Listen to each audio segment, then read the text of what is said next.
বন্ধুরা, সবাই কেমন আছো? চলে এলাম দুপুরে লাঞ্চ নিয়ে। আর এখন পর্যন্ত 12:30 বাজে, 10 মিনিট স্লো আছে। আজ দেখো কী করেছি রান্না।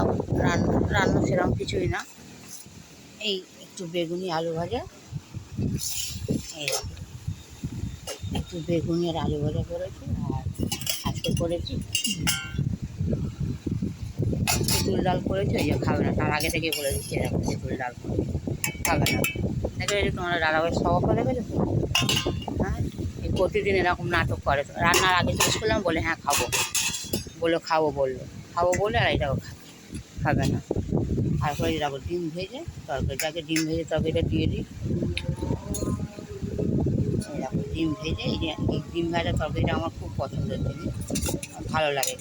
ডিম ভেজে রান্নাটা পেঁয়াজ কাঁচা লঙ্কা দিয়ে ভেজে নিয়ে আর তরকারিটা করেছি। দুটো ডিম রান্না করেছি, দুজনের মানে দুবেলা খাবো। একটা ডিম উনি হাফ খাচ্ছে, আবার রাতে হাফ খাবে। ব্যাস, এই রান্না। আর রান্না ছাড়া তো এদিকে বেরো, ওই সব কিছু খাবে না, ওই ডিম ভাত দিয়ে শুধু খেয়ে নেবে। আর যেটা ভালো লাগে খাক উনি, যেটা ভালো লাগবে। যাকে ওনাকে খাই দিয়ে আমি আবার শুয়ে পড়বো, ডিমটা একটু কেটে দিই।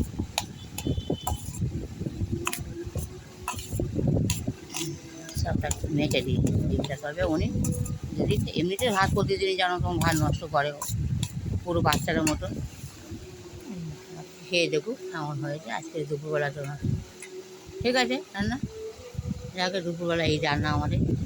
একটু বেগুনি আলু ভাজা আর তেঁতুল ডালটা কারো পছন্দ জানি না, কমেন্ট করে জানাতে পারো। কারো যদি আমার মতন তেঁতুল ডাল ভালো করে থাকো, তবে আমি খুব ভালোবাসি এই তেঁতুল ডালটা।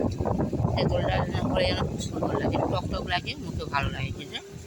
আর এই দেখতেই পাচ্ছে এই রান্না, আলু ভাজা করেছি, বেগুনি। আর ওই তোমার দাদাভাই খাচ্ছে। আজকে এই দুপুরে এই রান্না বান্না।